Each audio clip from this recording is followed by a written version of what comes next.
কোনো অজুহাত আমি শুনতে চাই না। আমি ডাকলে সব কাজ ফেলে ছুটে আসবে। কার দয়াতে এ বাড়িতে আছো? আমার না বিশাখার? দেখি শোনো, এবার তল্পি তল্পা কোটা। মানে আপনি কি বলছেন আমি ঠিক বুঝতে পারলাম না। বুঝতে পারছো না? ন্যাকামো করো না। আমি না বোঝার মতো কিছু বলিনি। এই চৌধুরী বাড়ি আমি বিক্রি করে দেবো। যত তাড়াতাড়ি সম্ভব এই বাড়ি ছেড়ে চলে যাওয়ার ব্যবস্থা করো। কি বলছেন আপনি? এই বাড়ি বিক্রি করে দেবেন? আমার বাবা নিজে দাঁড়িয়ে থেকে একটার পর একটা ইট গাঁথে এই বাড়ি তৈরি করেছেন, সেটা বিক্রি করে দেবেন? হ্যাঁ দেবো, কারণ এই বাড়িটা এখন আর তোমার বাবার নেই, বাড়িটা এখন আমার। সেন্টিমেন্টাল কথা আমাকে শোনাতে এসো না, কোনো লাভ হবে না। এই বাড়ি ছেড়ে যাবার কথা তো স্বপ্নেও ভাবিনি, তাই অন্য কোথাও থাকার ব্যবস্থা করার কথাও মাথায় আসেনি। আপনি আরেকবার ভাবুন প্লিজ। আপনি তো দেখছেন মা বাবা এদের দুজনেরই বয়স হয়েছে, এত বড় ধাক্কা ওনারা সহ্য করতে পারবেন না। সহ্য করতে না পারলে কি হবে? মরে যাবেন। এই তো মরে গেলে যাবেন। সুজিত পিছে চুপ করা।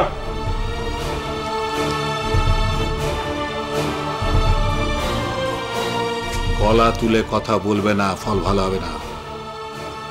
যাও বাবার সঙ্গে গিয়ে কথা বলো। যত তাড়াতাড়ি সম্ভব এই বাড়ি ছেড়ে তোমাদের চলে যেতেই হবে। সুজিত পিছে আপনি একবার আমাদের কথাটা ভাবুন, অন্তত একটু সময় দিন। আমি অন্য কোথাও চেষ্টা করতে পারি। হঠাৎ করে এভাবে বললে আমি আর কোনো সময় দিতে পারবো না। প্রমোটারের সঙ্গে কথা হয়ে গেছে, ওরা বাড়িটা দেখে পছন্দ করলেই বাড়িটা আমি বিক্রি করে দেবো। বাড়ি নিয়ে আমি কোনো অশান্তি করতে চাই না। কিন্তু আমরা এখন কোথায় যাব? জাহান্নামে, যেখানে খুশি যাও।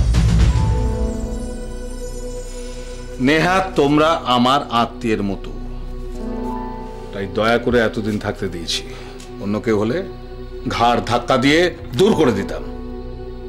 যাও যাও।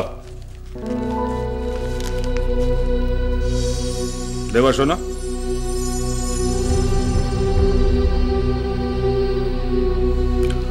ওই মেয়েটির সঙ্গে তোমার আর কোনো যোগাযোগ আছে? কোন মেয়েটি? ওই যে ওই শতরূপা না কি যেন নাম? না, যোগাযোগ করলে কি হবে? যোগাযোগ করবে না, আমি পছন্দ করছি না।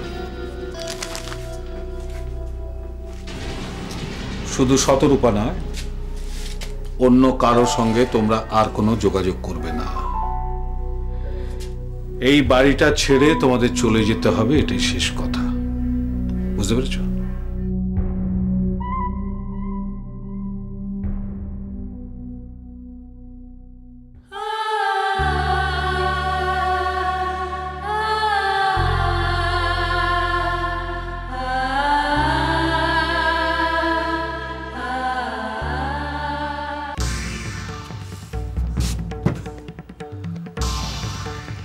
বাবা, কি হয়েছে বাবা? এতদিন এত অপমান, এত অত্যাচার সহ্য করো, এবারে মাটি কামড়ে পড়েছিলাম। ভেবেছিলাম একদিন না একদিন তো এই ঝামেলা শেষ হবে, তখন আবার আমাদের বাড়ি আমাদের হাতে আসবে। কিন্তু এখন যা শুনছি তাতে তো আতঙ্কে। কি হয়েছে? কিসের আতঙ্ক বলো? এবারে ছাদটা বোধহয় এবার আমরা হারা পড়ে পড়ি। এবার সত্যি সত্যি আমাদের রাস্তায় গিয়ে দাঁড়াতে হবে। কি ছাদ হারাবে? কি বলছো বুঝতে পারছি না, পরিষ্কার করে বলো বাবা। সুজিত পিসে, ওই সুজিত পিসে প্রমোটারের সঙ্গে কথা বলেছে, ওরা এই বাড়ি বিক্রি করে দিয়ে অন্য কোথায় চলে যাবে। আমাকে ডেকে সে কথা জানিয়ে দিল। শালা শুয়োরের বাচ্চা!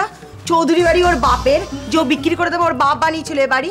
কিচ্ছু বিক্রি করতে পারবে না ও। দেখবো কিরম বিক্রি করে ও বাড়ি। তুই বুঝতে পারছিস না পরি? ওরা করবে এটা, আর এটা ভেবেই তো আমি পাগল হয়ে যাচ্ছি। তোদের নিয়ে আমি কোথায় যাব তখন? ওরা করতে পারবে না। আরে দাদুর বাড়ি ওরা কি করে বিক্রি করবে? আরে এটা তো এখন আর দাদুর বাড়ি নেই, এই বাড়ি তো এখন রীতা পিসির। ওদের বাড়ি, ওরা যা খুশি করতে পারে। কাগজে কলমে আমাদের তো আর কোনো অধিকার নেই এ বাড়িতে। বাবা, আইন তো আমিও পড়েছি, আইন তো জানি আমি। জালি দানপত্রে সই করে কি করে বাড়ি বিক্রি করবে তুমি বলো? কিচ্ছু বাড়ি বিক্রি করতে পারবে না। আর তার উপর দেখো, দাদু ঠাম্মা এত বছর ধরে এ বাড়িতে আছে, এই বয়সে যদি ওদের এ বাড়ি ছাড়তে, ওরা তো আর বাঁচবেই না। এটাই তো বাবা, এতদিন এত কিছু সত্ত্বেও, এত অভাব সত্ত্বেও এ বাড়ি বিক্রি করা কখনো ভাবিনি। বারবার বলেছে, ওরা যখন দখল নিয়েছে বারবার বলেছে যেখানেই থাকতে দিক, আমরা যেন মেনে নিয়ে এই বাড়িতেই থাকি। এখন যদি আমি তোমায় বলছি, এই বাড়ি ওরা বিক্রি করতে পারবে না।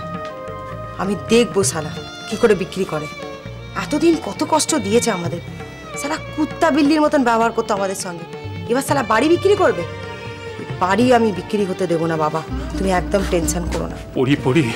পরি এখন কিন্তু মাথা ঠান্ডা রেখে আমাদের কাজ করতে হবে, না হলে কিন্তু সর্বনাশ হয়ে যাবে। মাথা আমার ঠান্ডাই থাকবে। সুজিতের পাস্ট আর প্রেজেন্ট আমি খুব ভালো করে জানি, ফিউচারটা আমি নিজেই বানাবো। সুজিত যাবে কোথায়? ওর বানানো গর্তে ওকেই আমি ফেলবো বাবা, জাস্ট দেখো। তোকে বলাটাই আমার ভুল হয়েছে।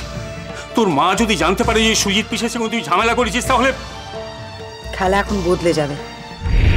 British policy, divide and rule. Rupsa, Rupsa, তোর বাবা বললো তুই নাকি দাঁড়াতে পারছিস, হাঁটতে পারছিস, তাহলে হুইলচেয়ারে বসে আছিস কেন এখনো? ওঠ, ওঠ না মা, উঠে একবার আমাকে হেঁটে দেখা, দেখা না আমাকে। না না না না না, আমি পারবো না। পারবো না?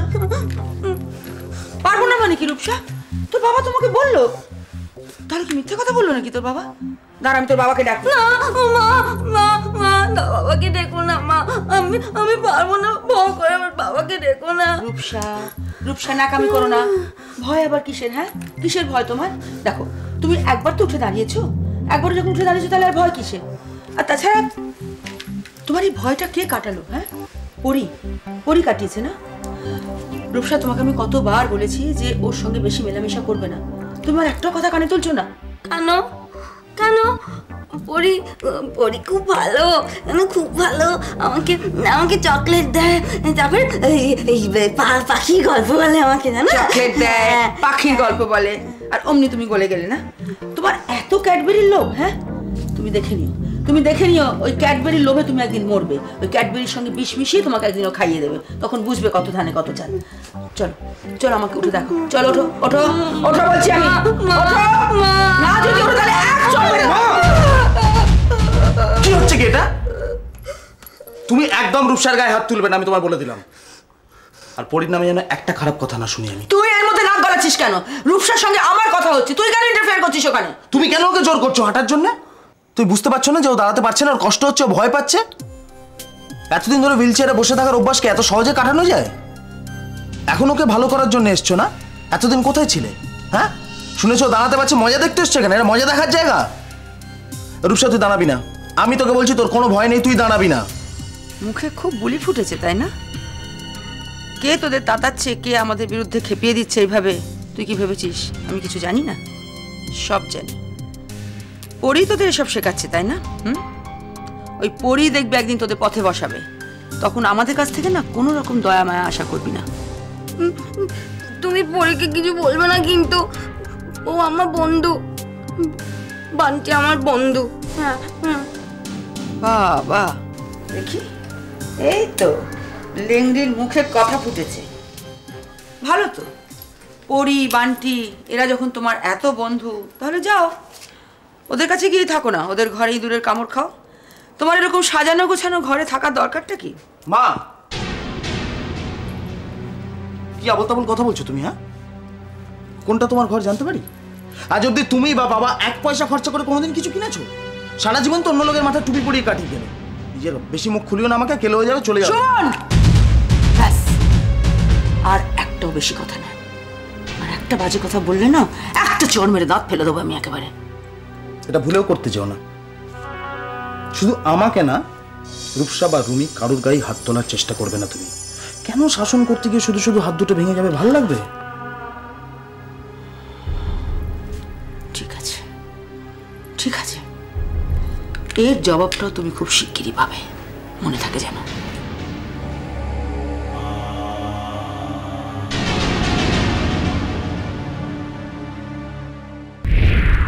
শুনুন, আপনি সুদীপকে যা বলেছেন তার ফল কিন্তু আপনাকে ভোগ করতে হবে সুজিত বাবু। ভাববেন না যে এত সহজে আপনি ছাড়া পেয়ে যাবেন, আর এটাও ভাববেন না যে এই চৌধুরী বাড়ির সম্পত্তি আপনি একা হাতাবেন। যদি সেটা ভেবে থাকেন অত্যন্ত ভুল ভেবেছেন। বহু বছর ধরে এই বাড়ির সম্পত্তির ওপর আমার চোখ। অনেক অপমান, অনেক লাঞ্ছনা সহ্য করে সাপের মতো কুণ্ডুলি পাকিয়ে এই সম্পত্তিকে আমি পাহারা দিয়েছি এতদিন ধরে। আর সেই সম্পত্তির ওপর যদি কারো চোখ পড়ে, সে আমার কাছ থেকে ছোবল খাবেই, এটা শিওর। বিশাখা, এসব অবান্তর কথা শোনার সময় বা ধৈর্য কোনোটা আমার নেই। সুদীপ সেদিন একটা খেলনা পিস্তল নিয়ে আমাকে ভয় দেখিয়ে সম্পত্তি দাবি করছিল। তার উত্তর আমি কি বলেছি আপনি নিশ্চয়ই সেটা শুনেছেন। হ্যাঁ শুনেছি। তো কি ভাবলেন আপনি? আপনি সেদিন যা বলেছেন সেটা শুনে আমরা ভয় পেয়ে যাবো একেবারে, আর থরথর করে কাঁপতে কাঁপতে এই বাড়ি থেকে বেরিয়ে চলে যাব? অত্যন্ত ভুল ভেবেছেন। আপনি যা বলেছেন তাতে আমাদের কিছু যায় আসে না। বরঞ্চ এখন থেকে যেটা হবে, আমরা একে অপরের সঙ্গে একসঙ্গে যে হানিমুনের খেলাটা খেলছিলাম সেটা বন্ধ হয়ে যাবে এবং আমরা একে অপরকে শত্রু হিসেবে ডিল করব, ঠিক আছে? আর বাই দ্য ওয়ে আপনাকে আমি বলে রাখি, সুদীপের পিস্তলটা খেলনা নয়, আসল। যদি ইচ্ছে হয় আপনার, আপনি পরখ করে দেখতে পারেন। নিয়ে আসবো নাকি পিস্তলটা? টাক করে আপনার দিকে চালিয়ে দেবো দুটো গুলি। পিস্তলটা আসল না নকল সেটা আপনারা স্বামী স্ত্রী দুজনের উপর পরীক্ষা করে দেখুন। ওসব শব্দবাজিতে আমার কোনো ইন্টারেস্ট নেই। পাড়ার মাস্তানরা আজকাল ওইসব ব্যাকডেটেড খেলনা ইউজ করেন। আর একটা কথা, আপনাদের এ বাড়ি থেকে তাড়াতে আমার 1 মিনিটও সময় লাগবে না, কারণ আপনারা এ বাড়িতে ট্রেসপাসার। আপনারা কি কি আপনারা আদিত্য নারায়ণ চৌধুরীকে ঠকিয়ে টুপি পরিয়ে দানপত্রে সই করিয়ে নিয়েছিলেন। একবার যদি পুলিশের কানে খবরটা যায় না, তাহলে প্রতারণা করার দরুন আপনি এবং আপনার পুরো ফ্যামিলি একসঙ্গে জেলে যাবেন, সুন্দর দিন কাটাবেন। সুদীপের জন্য আমার করুণা হচ্ছে। আপনার বুদ্ধিতে চলে ব্যাচেলের আজকে এই অবস্থা। তো অভিযোগটা জানাবে কে? আপনি তো জানাতে হবে তো আদিত্য নারায়ণকে। আমাকে ডেকে সময় নষ্ট করছেন কেন? যান আদিত্য নারায়ণের কাছে, যান, তাকে বোঝান, রাজি করান। বিশাখা, আপনাকে এতদিন আমি বুদ্ধিমতী ভাবতাম, কিন্তু আজ দেখছি আর 5টা সাধারণ মেয়ের মতোই আপনি একদম অ্যাভারেজ। চুপ করুন, চুপ করুন, চুপ করুন। আমাকে যদি আপনি বোকা ভেবে থাকেন, তাহলে পৃথিবীর সব থেকে বড় বোকা হলেন আপনি নিজে। কারণ আপনি হয়তো জানেন না যে বাগডোগরা এয়ারপোর্ট থেকে যেসব ডকুমেন্টস আপনি পাচার করতেন, তার বহু কাগজপত্র অলরেডি আমি জোগাড় করে ফেলেছি। সেগুলো যদি একবার পুলিশের হাতে চলে যায়, তখন আপনাকে কে বাঁচায় আমি দেখবো সেটা। এমন কথা না বলে কাজ করে দেখান। দেখাবো তো, কাজ করে তো আপনাকে আমি দেখাবোই। তবে হ্যাঁ, তার আগে কাগজে কলমে দানপত্রে আমাদের নামটা ইনক্লুড করে নিই, তারপর আমি আপনাকে দেখাবো কত ধানে কত চাল। সে কি? কাগজে কলমে এখন আপনারা এবারের ভাগিদার নন? আরে আমি তো ভেবেছিলাম সমস্ত কাজ সেরে এসে আপনি আমাকে থ্রেট করছেন। ব্যঙ্গ? তা করুন না, কোনো আপত্তি নেই আমার। আসলে কুজোরও তো চিত হয়ে শুতে ইচ্ছে করে, আপনারও ইচ্ছে করছে, হতেই পারে। কিন্তু একটা কথা আমি আপনাকে বলে রাখি, আমি আর সুদীপ একসঙ্গে থাকতে আপনি একা কিচ্ছু করতে পারবেন না। এটা আমার আপনাকে চ্যালেঞ্জ। শুনুন, 1% শেয়ারও আমি দেব না। এতক্ষণ ধৈর্য ধরে আপনার কথা শুনছিলাম, কারণ আপনি একজন মহিলা। প্রিন্সিপালি আমি কোনো মহিলার সঙ্গে খারাপ ব্যবহার করি না। 1%ও দেবেন না? ওয়েল, আমি আর সুদীপ অবশ্য ভাবছিলাম 50-50-তে যদি আপনি রাজি থাকেন, তাহলে এখনো একটা আলোচনা হলেও হতে পারে। ওয়েল, রাজি যখন নন, ঠিক আছে। তবে আপনি বোধহয় নিজের অবস্থাটা ঠিক জাজ করতে পারছেন না। শাহজাহানের মতো বসে আছেন। নিজের ছেলে মেয়েরা কি করছে, কি অবস্থায় আছে খবর রাখেন কিছু? একটু খেয়াল করে দেখবেন আপনার ছেলে মেয়েরা কি করে বেড়াচ্ছে, একটু নজর দেবেন ওদের দিকে। নাহলে দেখবেন খুব শিগগির সম্পত্তির মতন আপনার ছেলে মেয়েরাও আপনার হাতের বাইরে হয়ে গেছে। এই চৌধুরী বাড়িটা বিক্রি করা হলো আমার 1 নম্বর কাজ। তার জন্য আমার ছেলে মেয়েরা বাঁচলো না মরলো আমার কিচ্ছু এসে যায় না। তারপরে আপনাদের অবস্থাটা যে কি হবে সেটা আপনারা নিজের চোখে দেখতে পারবেন না, এটা আমার আফসোস, আফসোস।